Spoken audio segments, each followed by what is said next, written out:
అపోస్తలుడైనటువంటి పౌలు శ్రమ పడుతున్న ప్రతి సందర్భంలో, కష్టపడుతున్న ప్రతి సందర్భంలో ఆ కష్టమును అనుభవించేటప్పుడు ఎందుకయ్యా పౌలు నువ్వు అంత సంతోషిస్తావంటే, నాకు కలగబోయే మహిమ ఎదుట ఇప్పుడు నేను అనుభవిస్తున్న శ్రమలు పెద్ద గొప్పది కదయ్యా.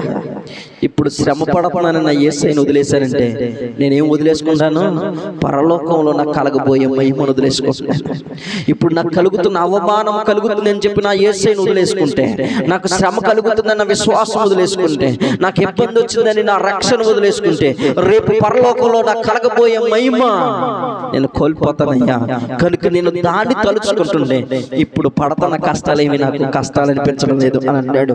దాదాపుగా 5 సార్లు, ఒకటి తక్కువ 40 దెబ్బలు, దాదాపుగా ప్రతిసారి 39 దెబ్బలు తింటున్నప్పుడు దెబ్బకి పౌలు అనుకుంటూ ఉన్నాడు, ఇదిగో నేను ఇన్ని దెబ్బలు ఎందుకు తినాలి?